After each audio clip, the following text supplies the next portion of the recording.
welcome back to the Freedom Podcast. It's me, Josh, and we've got Pastor G back in the hot seat because he's just come back from Hello. Italia. Yes, ciao, baby. Ciao. How was Italy? Did you have a good time? Bueno.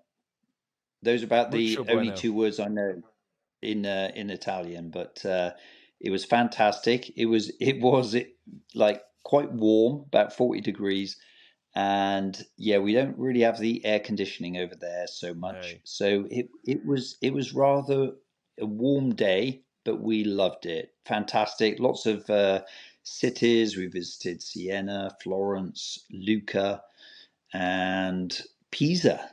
So we saw that Leaning Tower. It's still leaning. It's still standing. Still standing, maybe.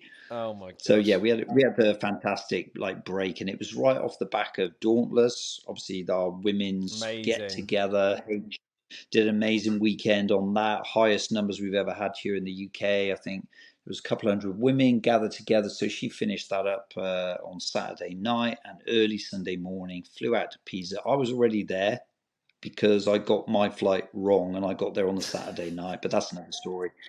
And so you spent one night by that yourself, and then H arrived the next day. Yeah, so I was at the airport, got a little, Airbnb outside the airport, and I managed to go and pick up the hire car, and so I got to arrivals, and she came through. So it was very romantic, actually, Josh. I was there. I got a flower. It was one of those nice sort of flowers you have in Italy, but it was growing on the bush in the car park. But still, it was the effort. So I'm there with the flower. It to me. So it obviously made an impact. She said, yeah. And your dad met me with a flower.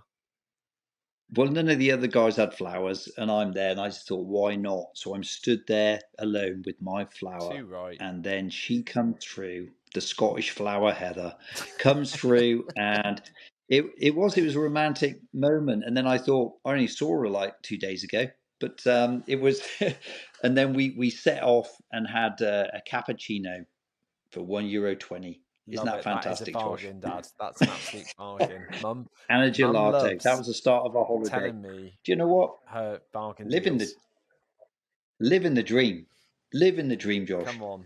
Awesome. A great recharge. Great time to go away, get a refresh, especially after H doing Dauntless. You've obviously been delivering on all this stuff lately over the last few months, and so it's great to just have a recharge and come back. So we held the fort without you. We've been talking. Me and Dave had a good old catch up. But today, G, we wanted to talk about honor, and we want to talk about this whole idea that has saturated right through our church, that is such an important part of society and how we bring something different into society. And so I wanted to just cover with you this word and this principle of honor, because I remember when we went over to Elevation Church back in 2010, we went and visited, and we got to talk to them about their culture. And there was a group of us sat around in a circle with one of their leaders there, and we started asking questions and stuff like that. And one of the things that he said to us, he said, well, who's the pastor here? And we kind of look around the circle and say, oh, he's not here. He's back in the UK. He's our pastor. His name is G. We call him Big G. And the guy said, you call him what? And it was like we crossed some kind of line that we didn't realize. Big G? He's your pastor. He's not your homeboy. And we started getting this horrible feeling. He said, no, he's my dad. I was like, yeah, he's my dad, please. He said, you should call him Father, not Big G. No, so we realized we'd offended this guy just by disrespecting our pastor. So we came back and we were pumped up with like, oh my gosh, we need to honor the man of God that God has given us. And we were like, right, we're going to start calling you Pastor G.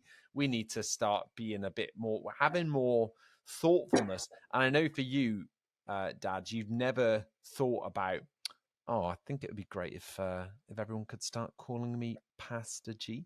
You know, that would never be something that you suggest. It was us as a team around you going, we want to show you more honor because there's something in our language that actually portrays the way that we feel and something that we're saying about the way that we honor you. And it wasn't just about that. That was one example of it. But through that trip, honor started to permeate right through our church, the way that we saw leaders, but also the way that we saw everybody. I think I remember you got up not long after, as a leader in church and spoke to the church, said, right, everyone get your phones out. So get your phones out, got them to hold them up in the air so they knew they listened to me. And then didn't you say something like, if you've got Pastor G's number, I want you to delete it now. Because you shouldn't all have access to him or something. And it was funny. I was incredibly uncomfortable about the whole thing. Even people just call. I was dying, but I think I've also learned to just listen, maybe to, hey, there's something in this. And often, when we journey, I think that journey of faith that we go on and leadership stuff, God's like speaking to us, showing us some things about who he is. And so I think we're always open to say, okay, is there something more about honor that we can learn? Is there something in this? I feel uncomfortable. And I prefer that we don't even talk about this. I'm happy just to keep calling me Pastor G. In fact, I really don't, care what people call me even now. But there was a principle of what you started to bring into our church, which did have an impact, and it became very important to us around what honor means as we honor one another. And I think that we had, I don't think really, G, I think we talked about it in some ways. But I don't think we'd had it as a big principle conversation through our church culture of honor, and it really did change us and impact us. Didn't it? It was like, right, actually, there's something we've been missing here, because there is a reward for honor. That we see this through the Bible, don't we? Like there's there's the example of David and Saul. Just thinking about how Saul is not only he's the king of Israel, but he's not only not a great king, but he's an active enemy against David. And you can read all about this in 1 Samuel. And David, he wants to kill him. In fact, he wants to actually kill David, and he sends out assassins after him. Yeah. So he's like, you could say he hates him. The king has got a hit on him. He's got like a bunch of guys out to, remove him. And yet David has the opportunity to almost remove his threat. But instead of removing his threat, do you remember he cuts a bit of his robe, doesn't he, or something? And then there's this great guilt that comes over him. And it's sort of, what have I done? Because I need to honor him. Although he is a bad king, an insecure king who wants to kill me, I won't lift my hand against the Lord's anointed. And I know there's also a discussion around what does it mean to be anointed, as well as other things. But he just had this thing of honor, which means I need to acknowledge this is not my place. I need to almost keep myself in the right place and let God deal with those things of injustice in his way. Absolutely right. And that we honor the position instead of just like the person. It's like if you're looking at Saul's personal performance, you're not going to honor that. But if you look at, no, he's the king, you're still going to always, that fact is still true. And that's what David comes back to. Like, you're the king. Doesn't matter. You've done all these things against me. You're the king. And that's what I'm going to come back to. And I think there was something of honor that's really important in that way, because what it does is that you don't measure it on someone's performance. It's not then relying upon, did that person too good? Oh, I'll honor them. If they, I didn't like what they did lately, I'm not going to honor them. But actually, if it's on a position, it's actually you're a leader or you're someone, and we can pay honor in all kinds of directions. But just for this context that we're talking about here, actually, I'm going to honor you in that way, no matter what, because you are still that person in my life. And so that's what dictates honor, rather than, and I think as well, especially coming from a British culture we grew up in, it was very informal, and it was very, we leant the other way, which I remember one of the reasons I got up to you and said to you about everyone, right, delete the number, is people were not, it's not like, oh, pastor, we need you to pray for us. It was like, hey, would you mind coming over to my house and giving me some advice on my housing renovation? Because we've got some ideas about some improvements we want to make. We know you've got some experience in that area. And it was like, you're using this guy for his experience, using you as a free consultant. And it was things like that. It's not like, oh, it was just overwhelming pastoral duties. It was like, oh, I'm just taking advantage of you and your time and not really thinking, I need to value Gary and his marriage, or the fact that he's a father and he's managing a business as well as running church. And that was the kind of difference that we were trying to implement through that time. And I think looking back, I was too overzealous and probably a bit too passionate about it. But, I can't help myself, can I? But often when we do that, it almost Yeah. swings, doesn't it? The pendulum swings from, we don't understand what honor is. And perhaps we don't really, it was almost accidental. Yeah, we loved, I think, each other. There was an element of respect. And then what happened was his honor comes in, it swings. And I think as you understood, got a revelation on it, swung. And then it came to a place of balance. And we're so grateful for it because it became one of our DNAs. We will elevate, that we will, honor those above, to the side, those below, basically operates in every direction. And this is where I think I've seen, sadly, in perhaps some churches, some organizations, is that it's more about, hey, we need to honor the one above us. It's like we honor up, but no, we need to honor below. We need to honor with our peers, those that we're working alongside. If we have honor working all around, and we elevate them, we value them, because honor means to treat as precious.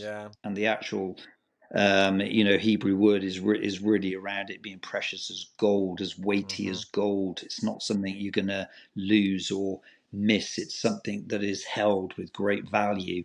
And the opposite is treat as ordinary. Treat as like, whether I can't remember where I left it. It's just like not of value. So one is of great value, one I've lost value. So when you have honor in marriage, honor is what will keep marriages precious and alive, so and people in love. And that's where, right through whatever you go through, if you're young parents and you don't have a lot, if you have honor towards the way you speak to one another, do you know what? You breed honor amongst your children, because it's actually contagious. Brilliant. They'll see the way you speak to each other, times of pressure, times when it's difficult. There is this thing of, do you know what? You're precious to me, so I'm going to speak to you as you are precious, and others will see. I mean, how many times, Josh, perhaps you've been in conversations with other couples, perhaps in certain sort of social settings or church, when you hear the one partner speak to the other partner and it's not of honor, is actually maybe to belittle, make fun of, and it's really uncomfortable. And it's so sad, because you're thinking, wow, if you've got children, they're going to see that, the way that somehow, like, having that joking and putting each other down is like, when that banter goes too far. And it's really sad because it damages. And I think we as Christians, within our marriages particularly, we've got this responsibility to, we know that marriage is one of the most precious things that God designed.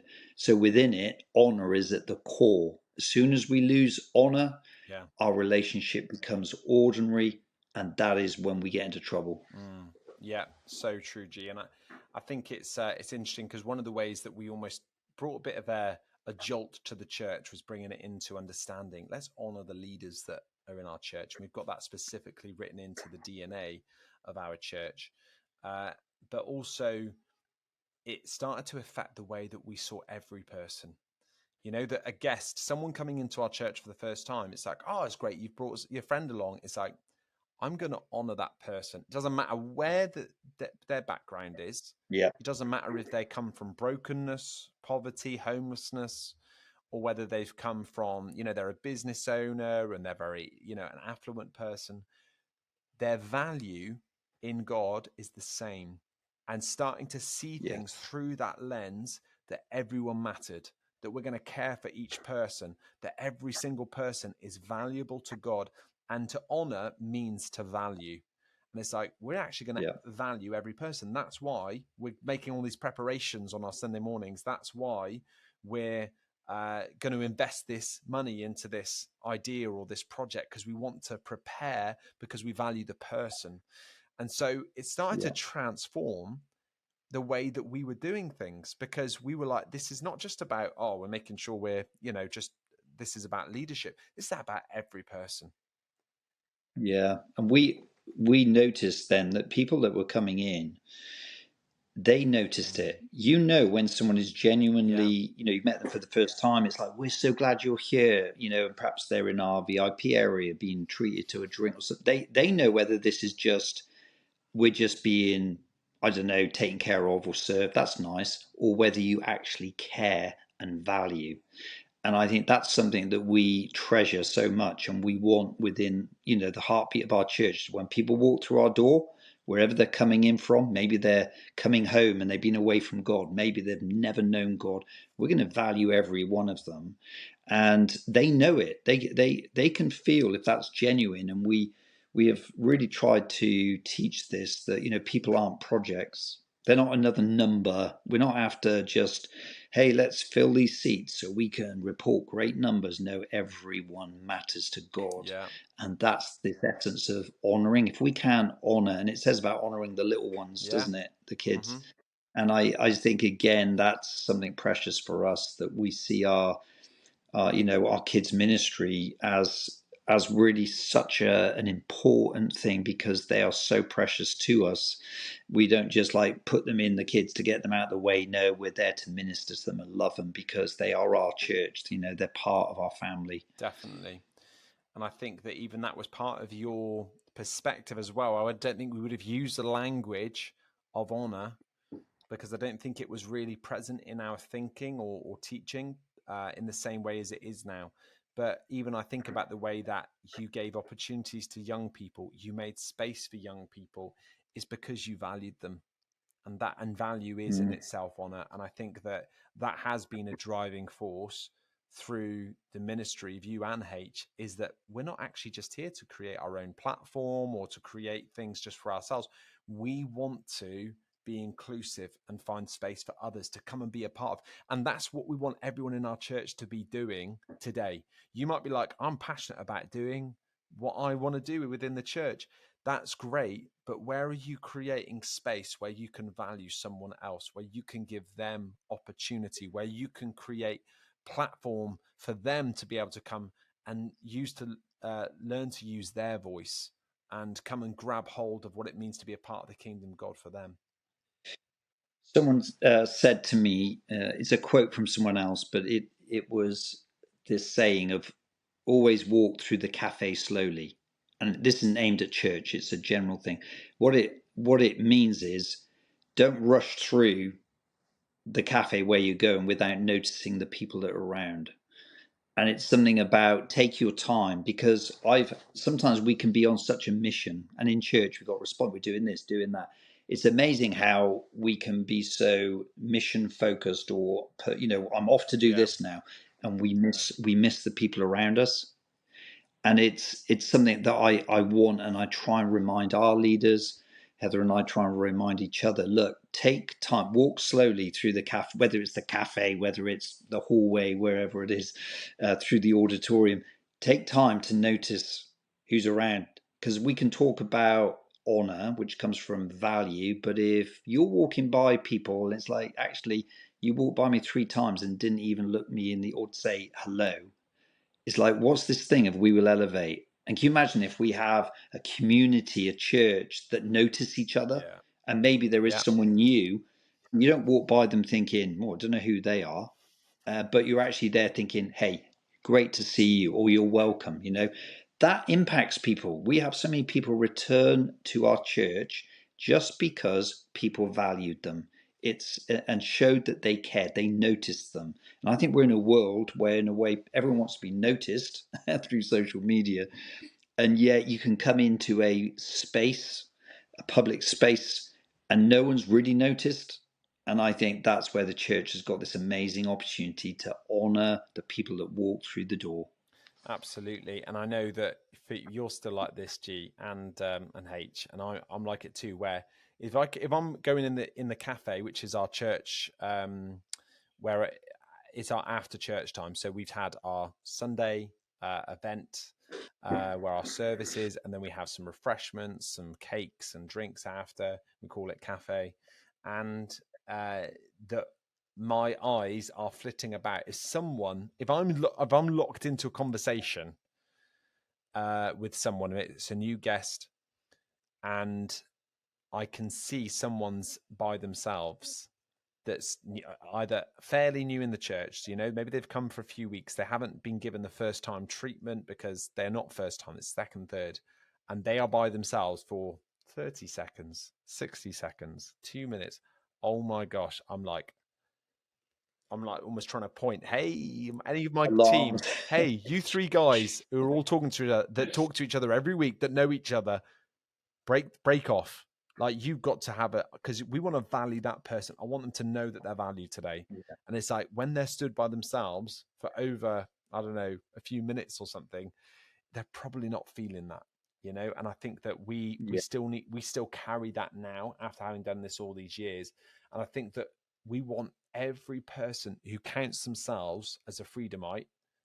If you're a Freedomite, we want you to see people in the same way. Doesn't matter. I'm not the most outward. I'm in kids team. That's where my focus is.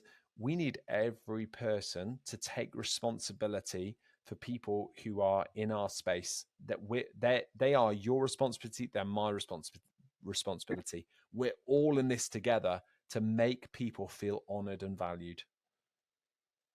Yeah, we had a great family come into our church quite a few years ago now, but she and now she oversees our volunteer, all our volunteers in Hereford, and she gave a testimony about the first time she came into our church. She actually had a connection, so she had a great welcome, great treatment, but then she had to come back by herself because her husband was away, and she said she was terrified. This is a confident person. She's really confident, outgoing. She said, I was so terrified. I didn't want to walk through the doors, whatever.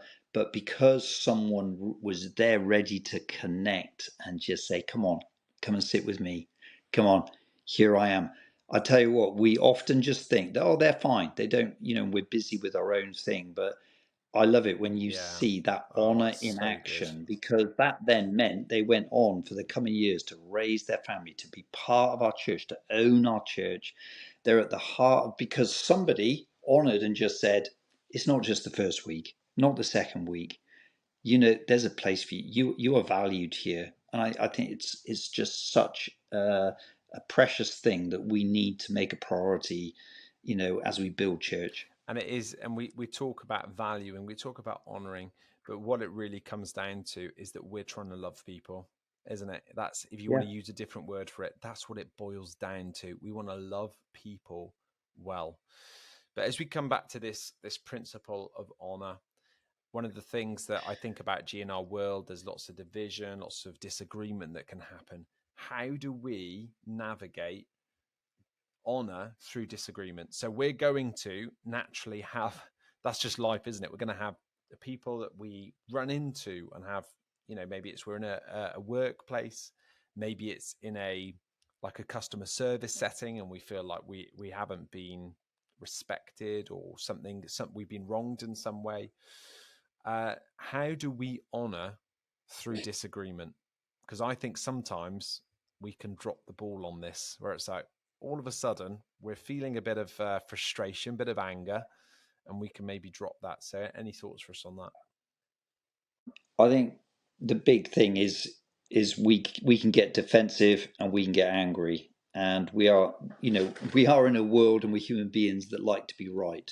So when someone doesn't agree with us, they don't do things the way we expect, or they let us down in certain ways, it's amazing how we can just take that on, become angry, upset. I think some of that is around entitlement. I've learned if I feel entitled to almost, you're not agreeing with me, but I think you should agree. And because of that, I now distance my relationship with you. And I think it's always sad when you see people who have journeyed together, but then they have a disagreement of opinion. And I think it is because of a lack of honor, because love overcomes all things. So even if you disagree, there is something about being able to say, first of all, I can respect that you have an opinion. I might not agree with it, but I want to continue to honor the person that you are. I think it really is about the person. I might not agree with your opinion, because even if we think about people that come into church that might not be living God's way, they might be partaking of a lifestyle that's not God's way. We're still called to what? Value them, aren't we? We're not called to approve of their lifestyle, because if that's not in line with God's commands, and basically someone is living, whether you call it in sin or contrary to God's commands, we can't just say, hey, we honor your lifestyle. No, we don't. We disagree with that because we agree with God's way. But what we do is we value them as a person. We, when we say about honor, we honor them, we value them, we can love and treasure them. And I know people that might be so far from God and have a lifestyle that is so opposed to him. In fact, this I don't know if to share this, but we got back, and on Saturday we actually went back to our old town, Leominster. We were there for the afternoon, and we were having a drink outside, on a little table, and Heather and I were just having a conversation, and then this person that we knew from going back when we first started church, so this would be 35, 36 years ago. This guy, he used to be he was the ex-drug dealer of the town. He was the main drug dealer. We, going back then, had a heart to reach out to him. He was the most violent. I mean, he'd been in prison for doing terrible things to people, like, violence. He was drug dealer. And this guy, God gave us the heart to say, you need to love him.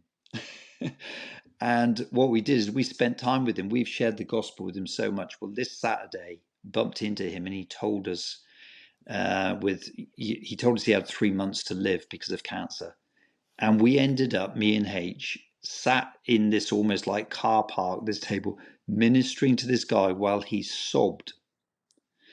And we had this opportunity that no one else had to talk about Jesus. He said, I'll never come into a church. I said, yeah, but do you remember the thief on the cross?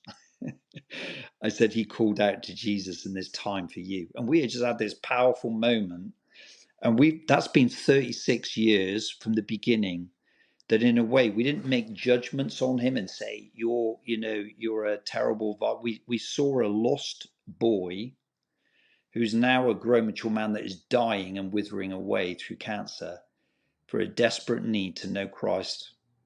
And I think there's something about that, when we really talk about, hey, go and love the world, show them that, that they're loved, even in their mess, show them that they're loved.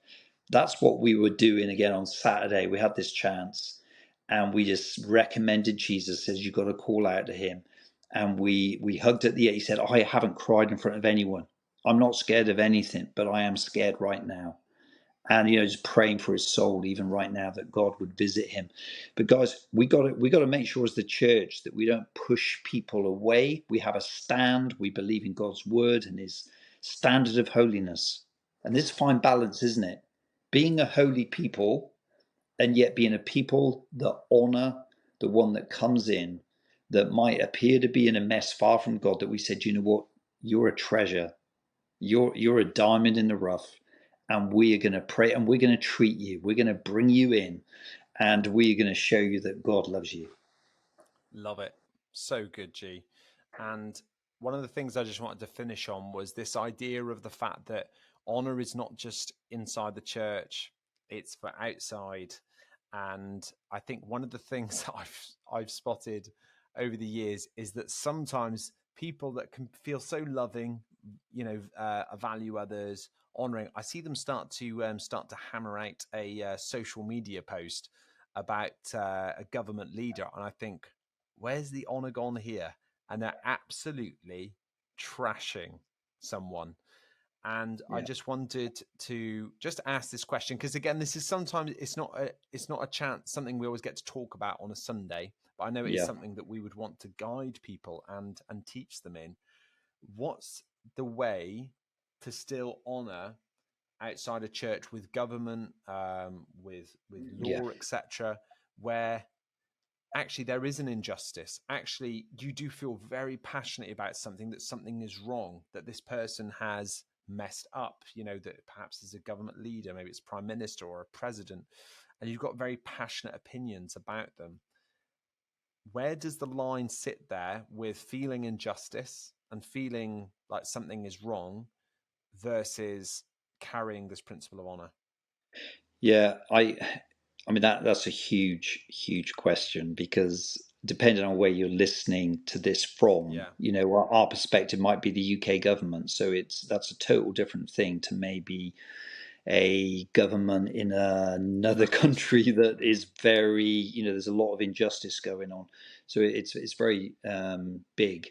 But I think, to try and simplify it, we're not called to just agree and go along with, like silent sheep with whatever, however we're governed. We have seen, governments change through healthy protest, through, there are different things right now that our government are seeking to bring in that are anti-God.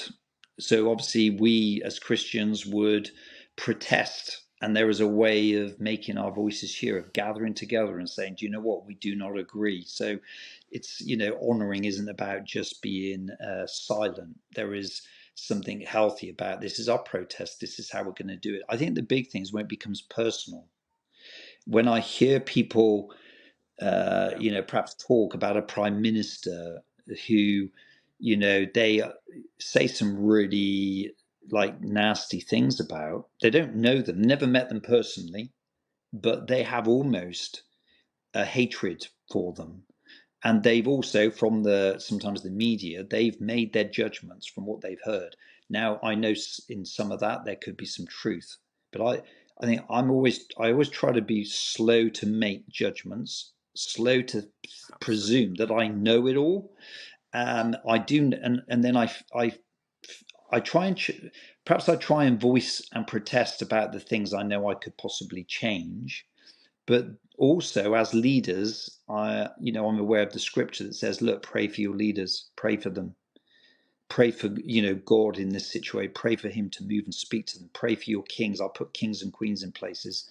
And some people I know who don't agree with maybe a monarchy, but they're actually really like angry about it, and it's personal.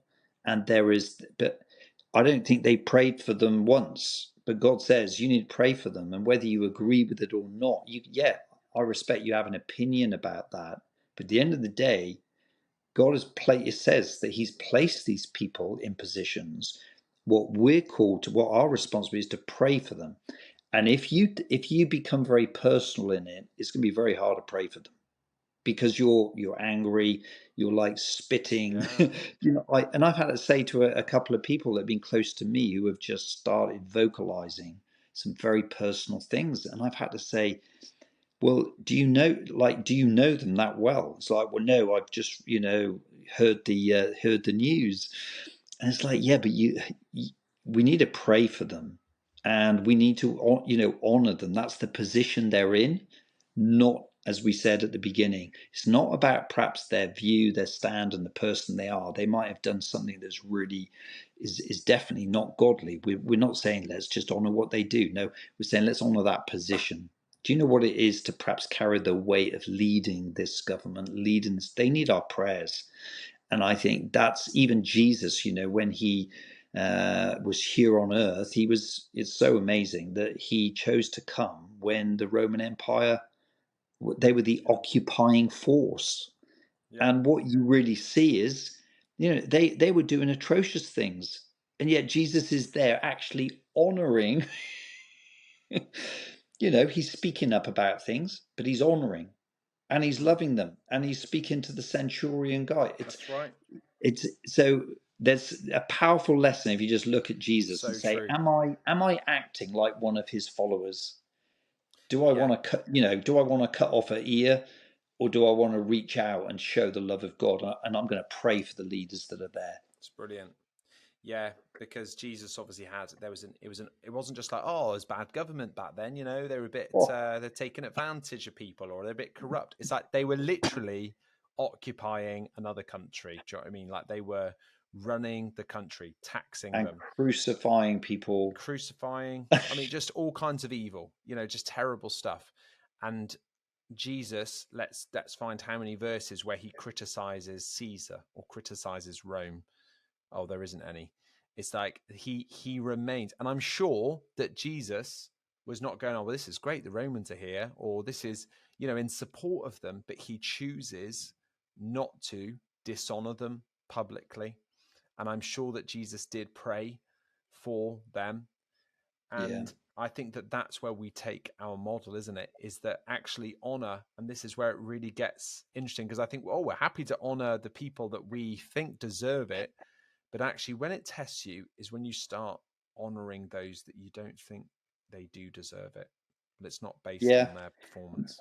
And think, Josh, I mean, you've been involved with church leadership for years, like myself, and you can have some great relationships with people for years, but then when there's a disagreement, maybe it's the way you've made a decision, Josh, you can lead things in a different way, and maybe you've asked them to step down from something into something else, but they don't agree. And it's amazing how that, if you haven't got honor present, how quickly that will go from, I've got an issue with you because you're not doing, what I am happy with. And that's why in the church, if we can't have that in the church, wow, how are we going to have it out in the world? It's going to be very difficult. It's just, I think there's just so many relationships that have been lost because of a lack of honor.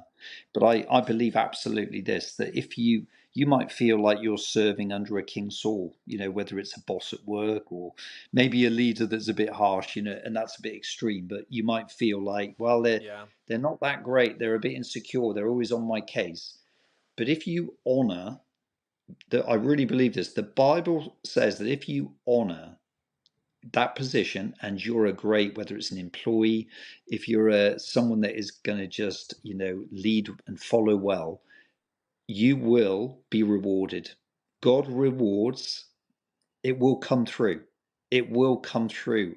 I've seen this in my life, that you honor even when it's tough to follow someone. Maybe they're even wrong, but you just say, no, I'm going to honor.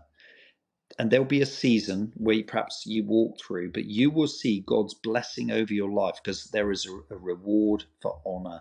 It's absolutely sure. Absolutely right, G. Yeah, so good. Like God opposes the proud and he gives grace to the humble. And I think that when I think of a lot of these opinions, it's like pride saying, I know better. I've made a judgment. I think I know who this person is. And it all smells of pride. And it's like, what about your own failings and your own weaknesses and your own things that you've got wrong? But they don't come into play. We're just happy to criticize someone else. And I think that you made an allowance for this right at the beginning. There are times of atrocity, different governments that are completely corrupt and evil, where it's like, okay, that's a different conversation that we don't have time for right now. But we're talking about a general principle of, if you're in a democracy or if you're not in a government where there's these huge oppressions going on, how do we handle those things? And I hope that for everyone out there listening to this, that there's just perhaps just a catch of wisdom around sometimes when we feel a bit fired up to voice something or to tweet or to make a Facebook post. Does it need to be said? Does it add value? Does it honor? Yeah, often those opinions as well, Josh. We almost feel better from saying it at first because I've given my opinion, but often it doesn't actually produce fruit, and a lot of people often don't even, it can actually spark up and cause more anger, more difficult. There's like a way, isn't there, of handling some of that. Sometimes we're on a platform when we don't use the platform. Perhaps have a conversation with someone one-to-one. Yeah, you got to be really careful of that whole thing of, is this my pride wanting my opinion so I can be heard? And that's really important. But can I perhaps say one other thing? Yeah. And it is, I'm just going off perhaps this subject a bit, but it just occurred to me about honor in difficult marriages. We're talking about governments and corruption and stuff. Wow. And because I've heard different, particularly, women who are in perhaps an abusive marriage, and Christian, and obviously feeling that, well, I need to honor my husband because that's what scripture says. And I think there's been confusion that means I have to put up with the abuse that goes on. I do not believe that. God isn't, that's not what he's talking about. Is like, honor just means you put up with the way you're treated. No, you are, you're precious, you're valuable. And we don't believe in that abuse taking place. And in that case, you need to stand up. You need to, you need to get some help, get some counsel, God did not expect you just to, I don't know, spend the coming years under that oppression or abuse and saying, well, I'm a good wife because, God expects me to honor my husband. No, you're valuable. And, I would just say, even if you're listening to this now, it's, you need to reach out to someone in your life that can perhaps say, look, let's get some help. Let's get some input. Let's get some third party involved here because you deserve more and God cares about that. It's really good. I just want to end with this verse in 1 Peter 2, verse 17. And it says, honor everyone, love the brotherhood, fear God, honor the emperor. Ooh, wow. So we'll finish with that thought. But G, thanks so much for your time. Been great just getting some wisdom from you. And we'll be back next week. Thanks, everybody.